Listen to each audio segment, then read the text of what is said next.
respected Devaji, principal madam, staff members, and my dear students.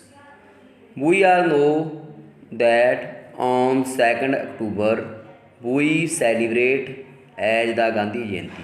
We all know that on 2nd October there is celebrated as the birthday of Mahatma Gandhi.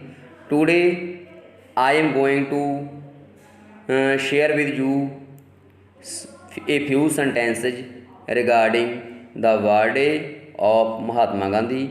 I hope you will follow the path of Mahatma Gandhi on the occasion of Gandhi Jayanti.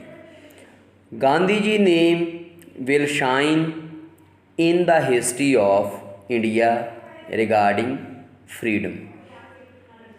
Gandhiji is known Gandhiji is known as the father of nation. He led 30 years in freedom movement. He is called worshipper of peace. Gandhiji was born on 2nd October 1869 at Porbandar in Gujarat. His full name was Mohandas Karamchand Gandhi ji. He used to speak truth from childhood and he was obedient. He was average in study. He got degree of matriculation in 1887. Then he got degree of graduation.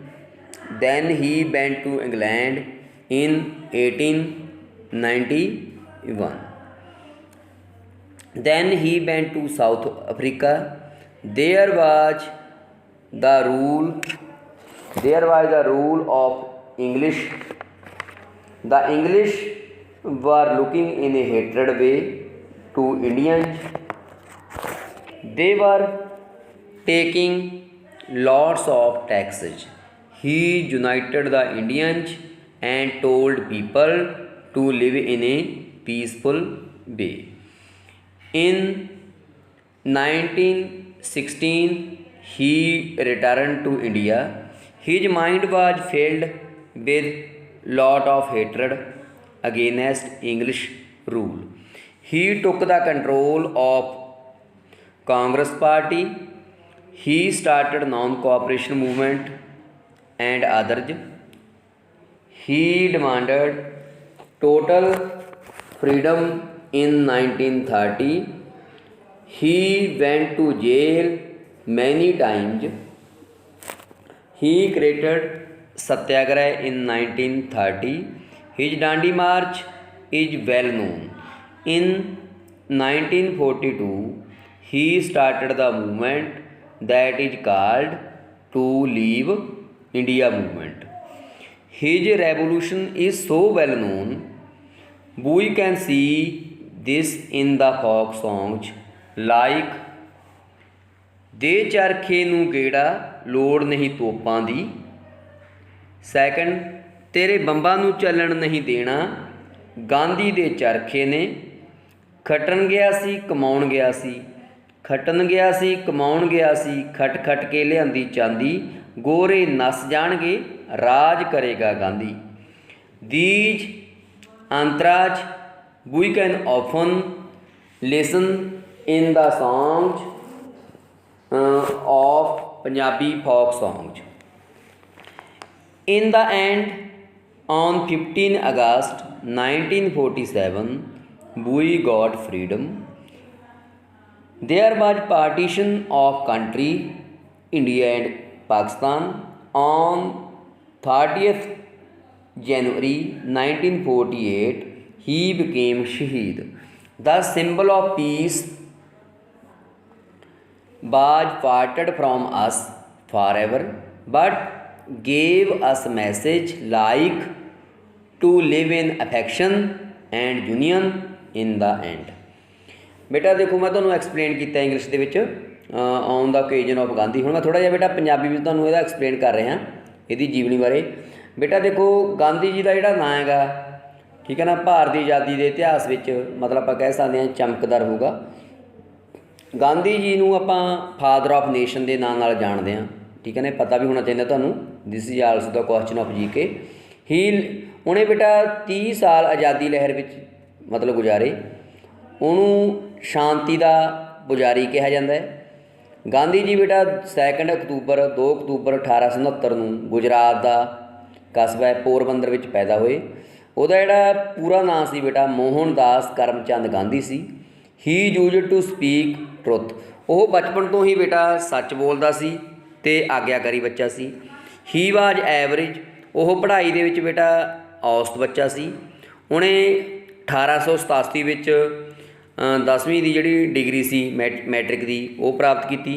इस तो बाद बेटा graduation, फिर वो बेटा England चला गया 1891 तो उन्हें बेटा सत्याग्रह चलाया 1930 च, जिहड़ा उहदा डांडी मार्च है वो मशहूर है काफ़ी।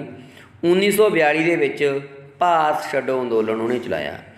उहदा बेटा जिहड़ा रेवोल्यूशनरी है, ठीक है ना, संघर्ष सीगा, विद्रोह इन्ना मशहूर है भी असी अक्सर जिहड़े पंजाबी दे लोक गीत ने उन्हां विच भी अक्सर जिहड़े अंतरे है वो देख सकते हैं। बेटा देखो अंतरे है जिवें आपां दे चरखे नूं गेड़ा लोड़ नहीं तोपां दी, तेरे बंबां नूं चलन नहीं देना गांधी दे चरखे ने। ते दूआ बेटा खटन गया सी कमाउण गया सी, खटन गया सी कमाउण गया सी, खट खट के लिआंदी चांदी, गोरे नस जाणगे राज करेगा गांधी। ये बेटा जिहड़ियां लैणां ने अक्सर आपां उहदे विच मतलब पंजाबी दे लोक गीतां विच देखदे हां। 1891 विच बेटा वो साउथ अफ्रीका चला गया, उत्थे भी अंग्रेज़ां दा राज सी। जिहड़े अंग्रेज़ सी भारतीयां नूं ओह नफरत दी नज़र नाल देखदे सन ते ओह भारतीयां तो बहुत टैक्स लै रहे सन।